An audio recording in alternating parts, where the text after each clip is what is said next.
For the past few years, Ricky Gervais, Stephen Merchant, and Carl Pilkington have been meeting regularly for a series of pointless conversations. This is one of them. Testing. Is that all right? Hello and welcome to the Ricky Gervais Show with me, Ricky Gervais, Stephen Merchant. Hello. And the little round-headed buffoon that is Carl Pilkington. All right.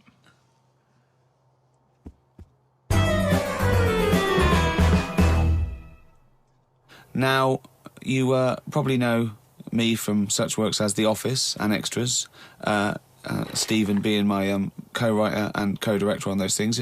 For those people who are not so aware of Carl Pilkington, he was our producer, sort of given to us when we first started on XFM. And you're thinking, well, why are we doing a podcast? It's because I like to be in a room with Carl Pilkington. You know, like some people go and help sort of chimps. Do they? Yeah. Well, they go to the jungles and things. And help out little sort of endangered Diane species. Fossey or whatever. Exactly. You're very yeah. much the Diane Fossey of the Manchester scene. Of the little bald mank world. And Carl Pilkington is an ongoing experiment for me, because I've seen him blossom from an idiot into an imbecile. And I want to see it through. Look at the way he's looking at us. Look at that. He's got a perfectly round head. And that's why I'm doing this podcast. Carl, what do you think about all this? It's just, I mean, we are living in that sort of era now, aren't we? That you need to be able to listen to stuff on demand when you want it and stuff. I know you're not a fan of the iPod in general, are you? Or any of the MP3 things? You're concerned? I'm warming to it, but This is what's amazing about Carl. Even though he's talking about things like MP3 players, computers, iPods, he sounds like he was found in a glacier and thawed out. Do you know what I mean? And sort of taught to speak. We're a couple of high school guys who found him, and we're trying to ingratiate him in the gang, trying to pass him off as someone from the modern day. But my thing with iPods is, now, do we need them? Do you know what I mean? We're living in that era now where we have invented most of the stuff that we need, and now we're just messing about.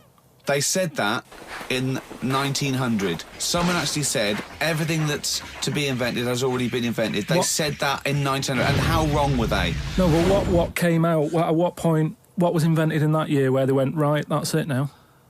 The 20th century. Think what happened in the 20th century. Go on.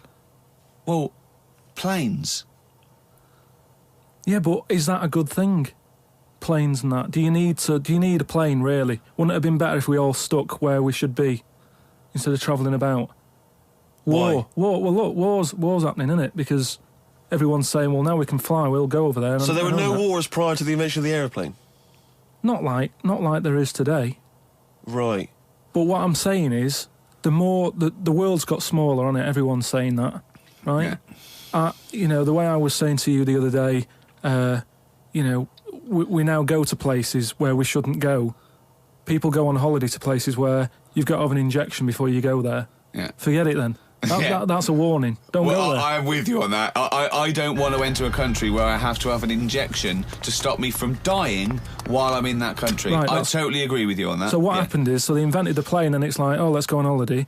And then they go, oh, I die now. Oh, well, you've got to invent something. Let's invent an injection. And then it's like, right, well, what else do we need to go to that place? There's a lot of faffing.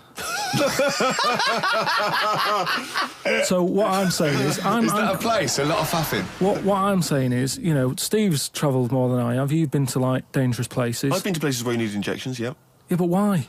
Because it's fascinating, isn't it? Do you not believe in that idea of travel broadens the mind? It makes you experience other ways of life, other ways of thinking. It just enriches you as a human being. That's the whole reason people go travelling. But since the invention of the telly, you don't have to go that far to see it. You're absolutely right. So there you go, then. The telly was the 20th century, wasn't it? Yeah, it's pretty good. So where would you stop then? You'd stop making stuff now? Stop inventing stuff right now? If we're going to invent something, right, forget, like, the traditional way of people having kids, right? The way they, have it away in that. What do you mean? What do you mean? No, like the way that, we have kids and stuff. If it'd be good if what happened was to control it is if man and woman, right, they're born and that, they enjoy their life, they learn a lot, they live to be about 78, I think, by that point. So specific. Yeah, 78, No, yeah. but by 78, I reckon you've sort of got to that point where you go, do you know what? I've done everything I'm going to do. If you haven't bungee jumped by the time you're 78, you're not going to do it. You know what I mean? So it's kind of like... Your hips come off. You've done it all now. Yeah. And then you die, right? So say if everyone had that, they live to be 78. But then just as you die, you have a little baby inside you. And as you die, your life carries on. Sorry. How is this happening? Sorry, are you mental? No, but don't you think... I mean, what? I've never heard such drivel. You're saying that, but if Newton said it, you'd go, interesting. That's what annoys me. The point is, Carl, he never would. No, He'd never say it, that's the point. But if you never say it, I don't understand what you're talking about there. What, how was it? How is there a little baby in a 78-year-old? No, what I'm saying is it's like an apple, where the apple grows and it's got its little baby pips in it, and the apple goes and the seeds are planted and a new one's born. But that's what happens. But that is what reproduction is. Yeah, but I'm saying babies aren't being born left, right and centre.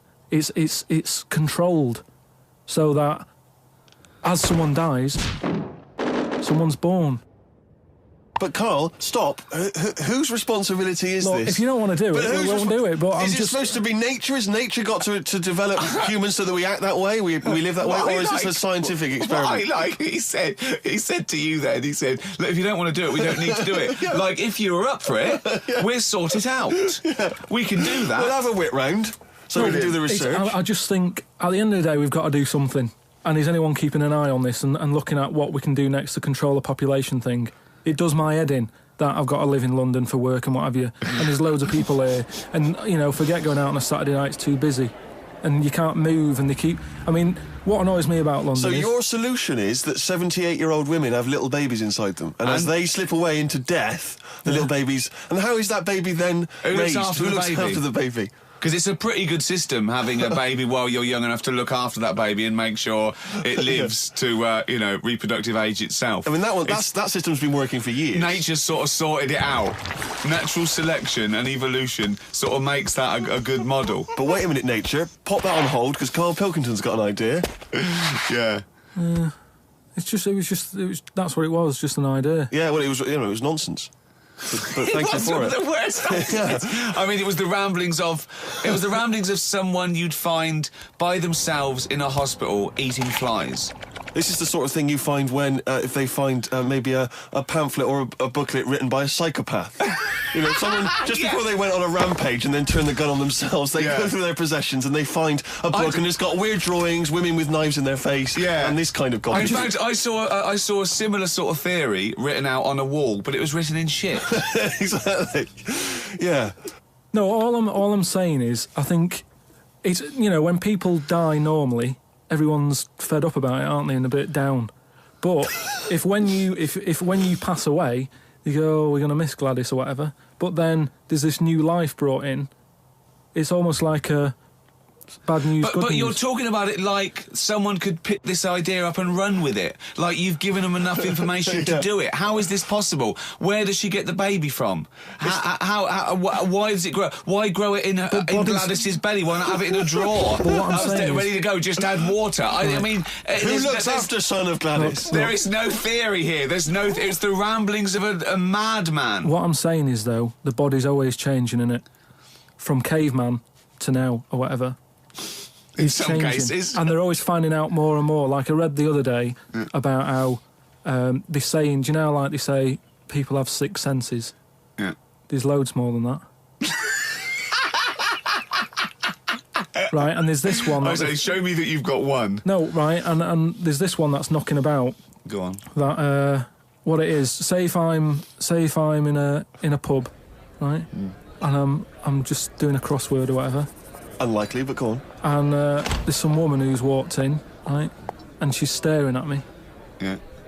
I know she's looking at me, and I look up and I look round, she's looking at me.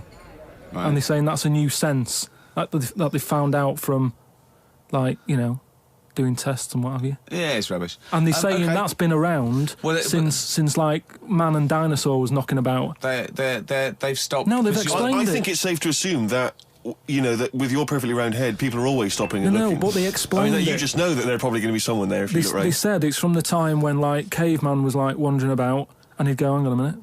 and he'd look round, there's a dinosaur there or whatever, and he'd leg it. This is nonsense. Not- I hate it when people use the term when caveman was wandering round. Caveman and dinosaurs. Oh, they used to live together, yeah. Oh, that's the same era. Yeah. What have you been watching? Raquel Welch. What do you mean? Well, what do you mean caveman wandering, knocking around with a dinosaur? You know the Flintstones is only partly based on fact. Dinosaurs and man did not coexist. The dinosaurs had long gone before man arrived. Extinct. Kaput. You don't believe us?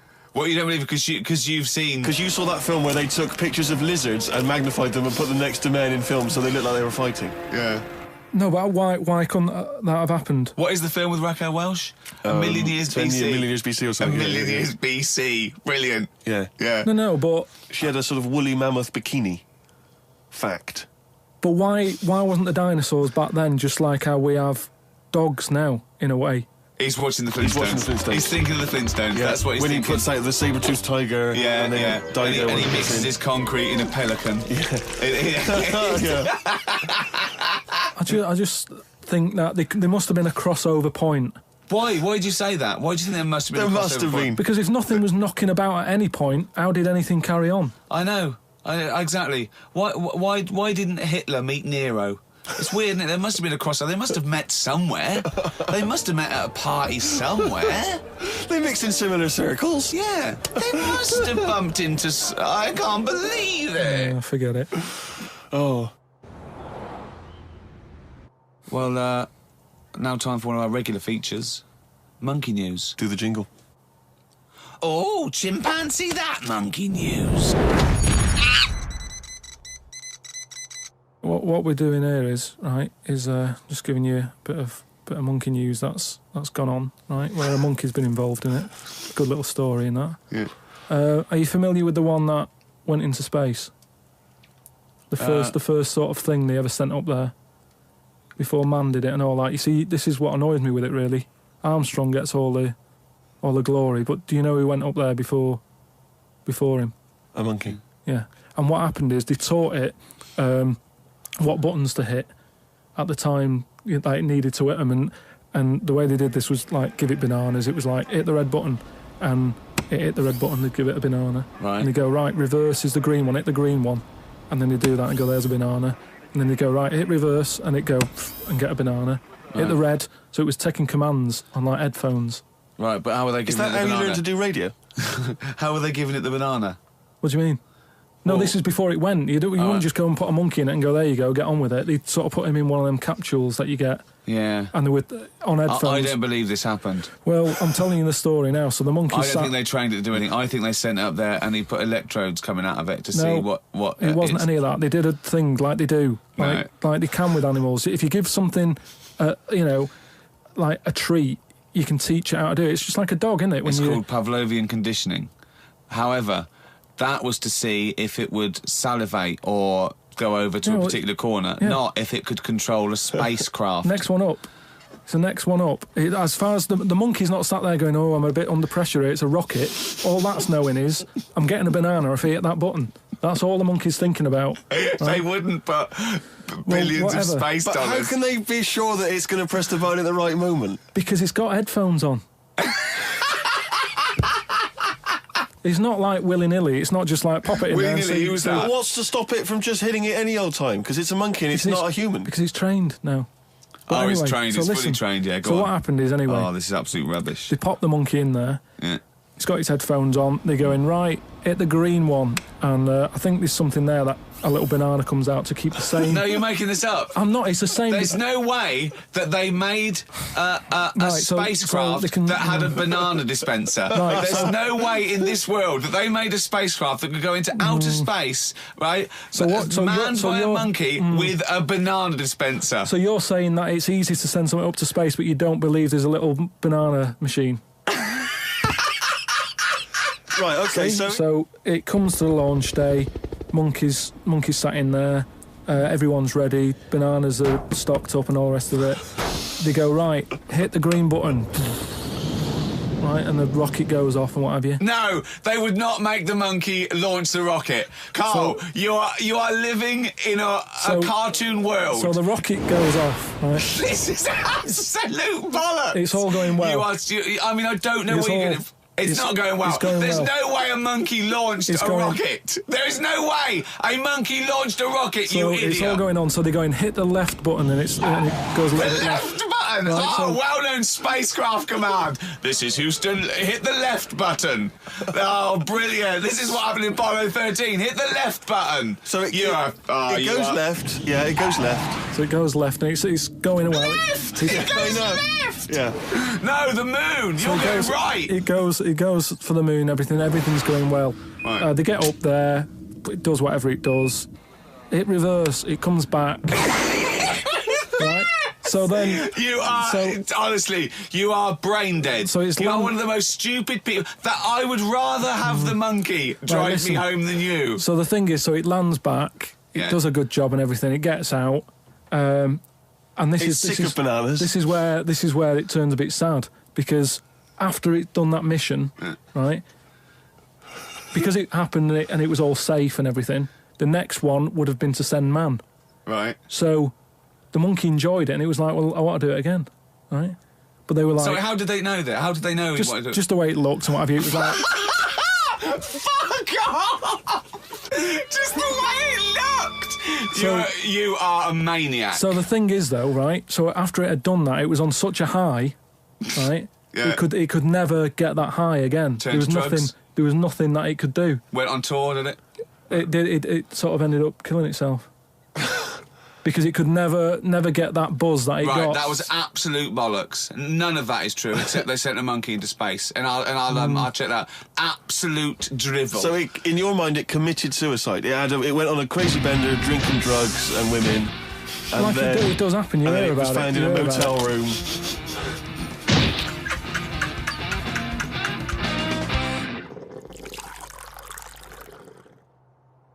I met Derek Okora the other week, oh yeah. right? Now, who's he? Which one's he? He's Is he a medium? He can contact the dead. Is that right? he just chats to him and that, passes Sure. messages on. Nice of him. So I said, "Oh, tell us something a bit weird and that." So he said, "What do you want to know?" I said, "Just something weird." So he goes, "All right then." He said, "Here's one for you, right?" And he said, "There's this pub out in the country, and he said there's this mug. Do you know those old mugs that they have, where they used to like leave their own cup knocking Like a about, didn't they? tankard. Oh yeah. Tankard thing." Yeah.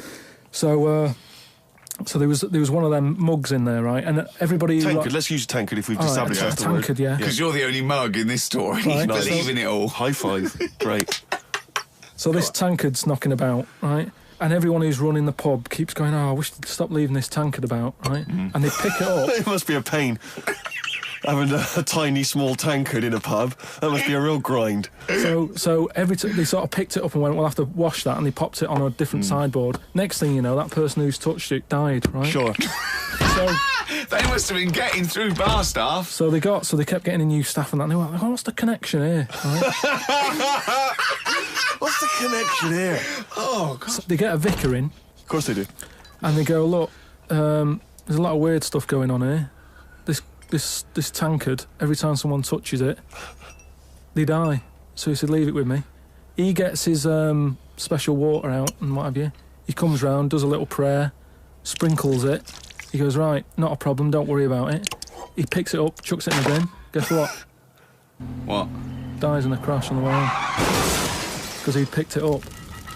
Well, but Carl, you're telling me this like it's fact, and I'm meant to go, "That's Derek amazing." Okora, he told me.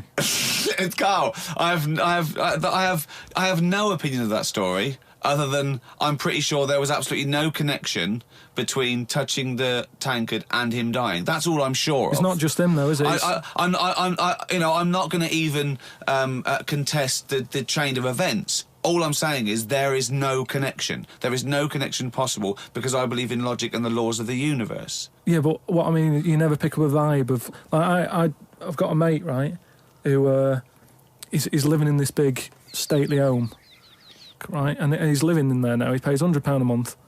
There's about 80 rooms, Gee. and it's this big stately house and what have you. And I went down there. He said, "Oh, come down and have a look," right. And from outside, you go, oh, this is brilliant. It's like something out of, you know, like the Man of Born or something. You go, this is impressive. But then when you get in, it's like, it's a wreck. And we go in, and all the floors are like a wreck and rotten and stuff. And I looked at the wall, and there was like a little piece of paper stuck on the wall, right? And I said, what's this here? So I wandered over, right? Got right up close to it, and somebody had roted. Somebody had roted? Oh. Somebody had roted. Right, go on, sorry. So there's a little sign there, right? And I go up to it, and it says, flies, right? With an arrow. Flies this way, right? I think that's a bit weird. So I follow the arrow, right, which goes to this corner where there's a shelf, about 3,000 dead flies on it. Oh my God. Condom stuck on the top. That's weird, isn't it? That is weird. That is weird, right? So I'm looking at that, and there's loads of stuff on the floor and that bits of paper. Picked up this bit of paper, right, and it had. Like in biro and that, it looked really old, like it'd been there years, and it had something like need nappies, dummy, right, blankets, blah blah, all this like all stuff for like, and I turned it over, right, and it said none of this now needed, baby dead. Right. Now that's weird, isn't it? Now that's what I'm talking about when you get a bad vibe. You go, that's who's been in here.